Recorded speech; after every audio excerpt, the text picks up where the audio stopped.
सब लोग ना मल्टी बैगर स्टॉक खरीदने की ट्राई करते हैं।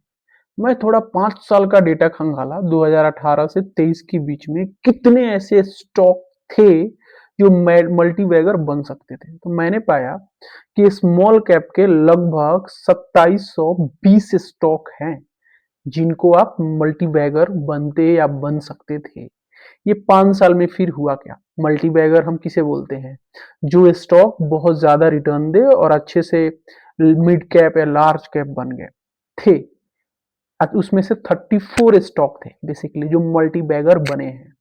उसमें से दो स्टॉक हैं जो 2720 काउंट मैंने बताया, ये काउंट याद रखना। दो स्टॉक ऐसे थे जो रियली लार्ज कैप बन गए।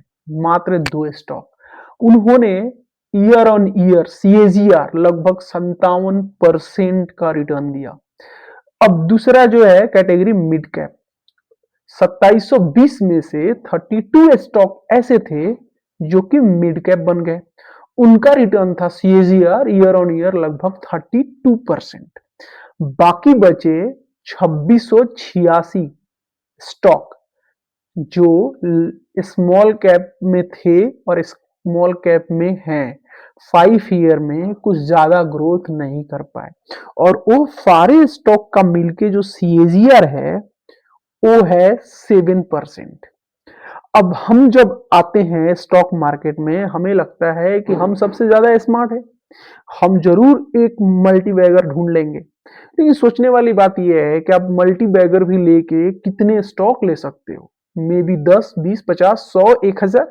उससे क्या हो जाने वाला है? इतना डर रहेगा। तो बेसिकली डर का तो बात मैं करूंगा ही। थोड़ा देर समझते हैं ये परसेंटेज क्या है। 2720 में से 34 स्टॉक ऐसे हैं जिन्होंने बढ़िया रिटर्न दिया है, 34। इसको जब आप परसेंटेज में काउंट करोगे तो ये मात्र 2% है। ये मात्र 2%। कितने चांसेस है कि आप वो 32 स्टॉक में इन्वेस्ट कर लो? बहुत कम चांसेस है। और इसीलिए ज्यादातर इन्वेस्टर जब हमारे जैसे आते हैं मार्केट में वो पैसे गंवा के जाते हैं। मैं रिकमेंड इसीलिए करता हूं कि म्यूचुअल फंड के आसपास रहना है। म्यूचुअल फंड के कितने चांसेस होंगे? बहुत ज्यादा, क्योंकि एक तो उनको पिक करने आता है, उनको समझ में आता है कंपनी कौन सा परफॉर्म कर रही है, और दूसरा क्योंकि वो उसी में एक्सपर्ट है। दूसरा क्या है कि वो एक नहीं, जैसे स्मॉल कैप एक फंड चल रहा है उसमें वो मतलब हंड्रेड्स ऑफ या थाउजेंड्स ऑफ शेयर में छोटे छोटे अमाउंट इन्वेस्ट करते हैं। उसमें से चांसेस है कि 2, 4, 10 शेयर ऐसे निकल जाएं जो अच्छे से आउट परफॉर्म कर दें, या फिर कुछ ऐसे निकल जाए जो 15-20% का रेवेन्यू दे या सीएजीआर दे। इतना ही तो है। अब अगर आप रिटर्न देखोगे स्मॉल कैप का, ज्यादातर उन्हें 20%, 25% या 20% के आसपास का रिटर्न देते हैं। तो ऐसे स्टॉक उनको पिक करना ज्यादा इजी है कंपेयर टू हम जैसे लोगों को।